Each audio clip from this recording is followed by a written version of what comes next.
Hello everyone, my name is Mariam Mokhtar. We established in an earlier video that the allegation about Azam Baki, the Commissioner of the Malaysian Anti-Corruption Commission, is important because it involves the integrity of Malaysian civil servants. No more, no less. Today, we discuss how the government deals with serious allegations like the Azam scandal. In most cases, the authorities will sweep things under the carpet, but in 2022, they have found that the carpet is already full of dirt. So, when scandal hits Putrajaya, the trend normally is to do 7 things. They are, first of all, do nothing. Second, they generate bad news. Third, they be nice. Fourth, they introduce kinship. That means blood ties. Fifth, they adopt hard tactics. 6, they bring in the big guys. Or, in some cases, they bring a cleric to introduce God into the equation. And number 7, they use the killer tactic. Sue, sue, and sue. So now, let's have a quick look at the unwritten Putrajaya guide for when things go wrong. The first one, doing nothing. Now the key players sit on the news, put on a thick face, and pretend that nothing is wrong. But in the background, various meetings are going on away from our prying eyes about how they can minimize the damage. In public, it looks like the government is not doing anything, even Azam himself. But behind the scenes, what you may not have realized was that there was a DDoS attack on the news site, Independent News Service, where the investigative journalist Lalita Kunaratnam published her 2 stories. In the DDoS attack, the website is offline for several days to sort out the problem. What you also did not know was that the source of her stories, the blog Edisi Siasat, was hacked. Both these dirty tactics did not work. Other people and newspapers picked up on Azam's story. The information on Azam is already safely stored, and Lalita says will be brought up in court. Second, Putrajaya will generate bad news to cover up the wrongdoing. As with all of Putrajaya's known tactics, they will try to generate other bad news to cover up Azam's scandal. However, the timing this time is terrible. Ismail Sabri, the Prime Minister, has his hands full of bad news like the flooding, illegal and legalized logging, the purchase of the most expensive house in England, the loss of investor confidence, the Umrah and quarantine scandal, the vaccination mess, the kickbacks from products like vaccines, PPE, and kickbacks from services like foreign labour and ministerial lawatan sambil belajar. So, whichever bad news Ismail wishes to use will backfire. His reputation is growing as the most hopeless and useless leader the nation has ever known. The third tactic, be nice by issuing reassuring statements to pacify an angry public. For 5 decades, UMNO Baru would defuse a tricky situation like the Azam scandal with a statement which they think will pacify the most hardened of critics. This tactic may have worked in the 1980s or 1990s. Today's critics are more intelligent, more social media savvy, more alert, more informed, and they are not easily cowed by officialdom. When the powder keg situation looked like it could not be contained, Azam came up with a daft explanation that he did not immediately respond to allegations on his shareholdings because he believed he had done nothing wrong. Perhaps he was trying to appeal to our feminine side and portray himself as the innocent party. But that tactic backfired, and instead of the gentle mother figures he tried to appease, he found he was facing several war-weary, hardened battle axes. Number 4. The mock Putrajaya manual goes like this.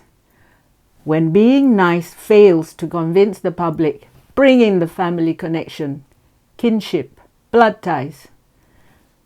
Malaysians, especially the Malays, are sentimental creatures. They are suckers for emotional blood ties. And that is when Azam waxes lyrical about him being the good big brother helping out his younger brother. In essence, he was saying, wouldn't you go all out to help your brother, your sibling? Malaysians are not stupid, nor do they easily forget. The convicted felon, Najib Abdul Razak, had a banker brother who was asked to bring some money over from America. The brother, despite being a banker, claimed he was not aware of what the money would be used for. Another senior UMNO Baru politician said he was not aware a charity had spent the millions of ringgits in donation. Another senior UMNO Baru politician was also not aware that her husband and 3 children had stolen hundreds of millions of ringgits meant for cattle farmers. All these UMNO Baru tried and tested tricks will not work in 21st century Malaysia. Azam claimed his brother had used his name and account. So it makes us wonder why incompetent and forgetful UMNO Baru politicians are often put in positions of responsibility. So when this question was put to Mahidin Yassin, he, in true Ketuanan Melayu style, shrugged his shoulders and said, "Nah, nothing to do with me, mate." And then he quickly blamed the Government Chief Secretary Muhammad Zuki Ali. Mahidin has shown the splendid Ketuanan Melayu leadership quality. He passes the buck to someone else. Point number 5. When being nice does not work, Putrajaya advises trying harder tactics. And usually these harder tactics are seemingly masked as facts. It may have worked in the past, but not today. So, an arrogant Azam then said that he was only answerable to the MACC advisory board, but his arrogance did not go down well with the Rakyat. Azam started his career in 1983. This trick may have worked then in the 1980s, but not in 21st century Malaysia. His foolish remark only caused more fury, as it is the Rakyat that pays his wages and he is answerable to the Rakyat. Point number 6. When being officious and arrogant failed, the unwritten Putrajaya guide says to bring along the other big guns to convince the public. So enter Abu Zahar Nika Ujang, the chairman of the MACC Anti-Corruption Advisory Board.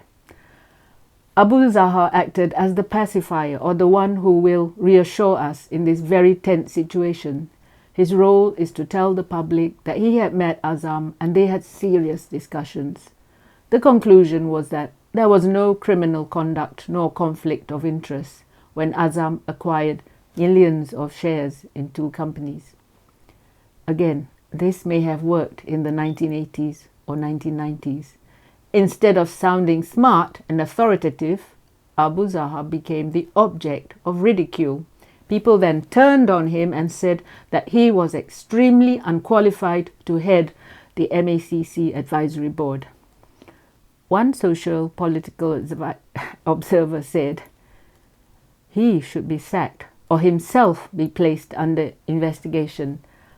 How many other big fish did he allow to escape? Is he that gullible? He's not naive, he's just stupid. Abu Zahar then tried to discredit Dr. Gomez when he made the laughable claim that the board wanted to make public its findings about the Azam case. He said, unfortunately, the matter was earlier brought to the public's attention by former MACC panel member Dr. Edmund Terence Gomez. Abu Zahar must think the Raya is stupid. If Dr. Gomez had not alerted us to the allegations surrounding Azam, this case would have been buried under all the other cases that are now lying underneath the big carpet in MACC. When Abu Zahar failed to convince the public, notice how a cleric was brought in to convince Malaysians, in particular the Malays. Enter Hadi Awang. And as we know, he will introduce God, the burning fires of hell, the afterlife, and stuff like that to scare gullible conservative Malays. But it's a tactic that will not work anymore. And seventh, when all the above tactics fail to convince the Malaysian public, the guide advises the protagonist to come out with a killer move: sue the whistleblower. And this is what Azam has done. He has demanded an apology from the whistleblower and 10 million ringgits in damages. If Azam had any sense, he would have resigned or at least stepped down, at least until his name is cleared. Instead, he has brought further disrepute to the civil service, turning the MACC into a laughingstock.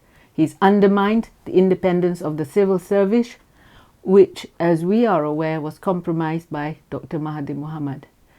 And Azam has also eroded public confidence in the democratic governance of Malaysia. More importantly, he may have inadvertently awoken some sleeping ghosts, like the unsolved mysterious death of Teo Beng Hock. So, some of you may think the situation is hopeless. I say no, you are wrong.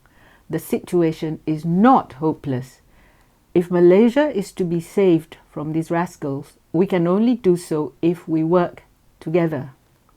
First of all, know your rights. And if you don't know, find out. The Constitution is a good start. And then all you do is fight for your rights as a Malaysian. Fight for everyone, not just for your race, religion, or yourself. You have a voice. Use it. And if you're not sure how to do it, I may come up with a video with a few suggestions. But for now, look out for my next video on the Azam Saga. It is the story of Putrajaya and the Untouchables. Thank you for listening. Speak to you soon. If you like my videos, please press like and subscribe to my YouTube channel. Please also visit my Patreon channel if you wish to sponsor me. Thank you.